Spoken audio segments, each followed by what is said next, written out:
Hello again. So we've been moving on from last video that we did, where we were looking at some different ways to try and speed up some germination and help plants grow. We've got a few more experiments that are moving on through the stages, and I've got some results that I can show you again. First off, I'm going to show you this group here. Now, these I think are my Roma tomatoes.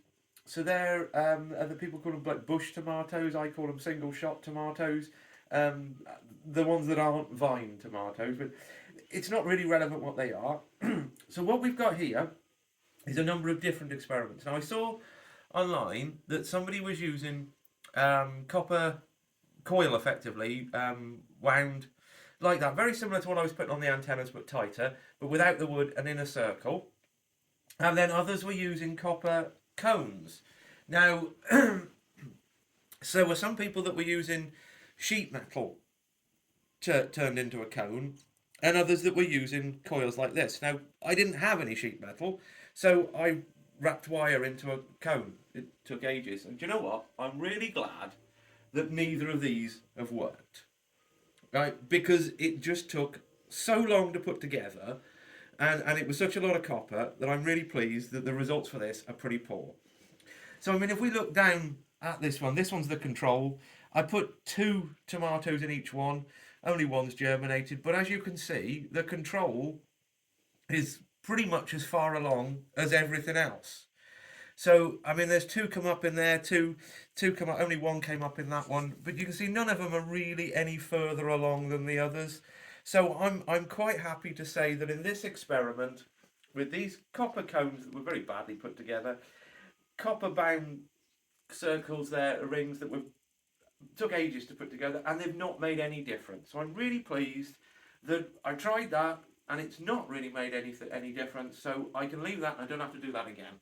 So I'm very pleased with that. The other thing that I had a look at was magnets. So we've got Lily come to help us with this video, it would seem. Say hello, Lily. Yes. So because what's happening is we're trying to produce or increase the electromagnetism in the soil. So I thought, rather than just sticking these antennas in, what happens if I stick a magnet in? And maybe instead of working on the electric part, work on the magnet part. So these are ivory tomatoes, I think. Yeah, these are my ivory tomatoes. They're a really nice yellow coloured tomato, and these are vine tomatoes. So we can see along here that when I didn't put anything in, and I know it looks a little bit dry, but these only the top bit. It was watered yesterday. I've had nothing. But when we've got magnets, we can see that the magnets have clearly helped, because I think this one's the furthest one along there. It looks bigger than these two, which has just got the antenna in.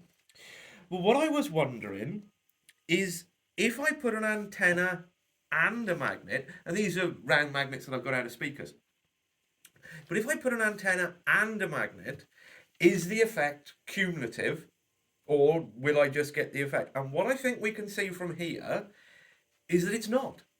It's not a cumulative effect. Whether you put a little antenna or a magnet, it helps the germination, it boosts the plant along a little bit, but I think what we can tell, and we've only got a little bit of an experiment going on here, but I think what we can see from here is the results of adding a magnet and an antenna is not cumulative. So you can get the same results with either just a magnet or just an antenna. So that's what I think that these show, and we're only doing little experiments in small quantities. There are hundreds of people all over the internet, Facebook, whatever you want to have a look at. They're all doing these kind of experiments, so I'm kind of just copying what other people are doing and pooling results, as opposed to just worrying, right, this is my experiment, this is not the only data I'm using hundreds of other people's data as well. So what we can show there, as I say, is that the effects are not cumulative. So you can either go with magnets or the little antenna, but both isn't going to help you.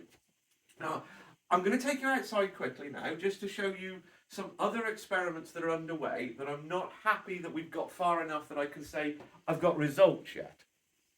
So this is my row of little experiments going on. I'll just move the water bottle. And I just think this row here and this one is very similar. They're not far enough along that I can say I've got some actual results yet. So what we're doing here is I'm trying to compare the results of a snail shell versus an antenna.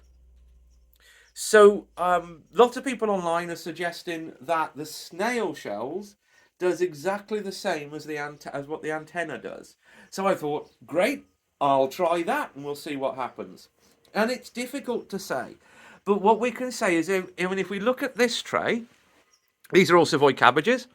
But if we look at this tray, we can say that pretty much that one is the biggest out of all of them at the moment, and that's got the snail shell in. Interesting, but it's not far enough along that we can make a conclusion. This pot here is the biggest of all of those little, these are snow crown cauliflowers. But of all my cauliflowers, I would say that this one is the biggest, and that's got the snail shell in. Interesting, but at this point we can't say any more than that. And then we look at our early purple sprouting. You could argue that that one does look bigger, slightly bigger, although that one over in the back corner is going well. This one looks like it's got some extra leaves going on, but then this one's going well. So at this point, that's a little bit inconclusive. But when we move along to this purple purple sprouting tray, I would suggest that of all of those, this one and this one, the one with the antenna and the one with the snail, are slightly further along than the others. But at this point, I can't really give you any results. So those are future results for future videos. All right, so we'll get back to them at a later date. But I just wanted to show you what I've done now, because I'm going to take those tomatoes and separate them out a little bit now, so they can grow on in their own individual pots.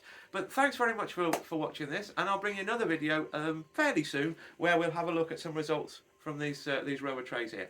Thanks very much.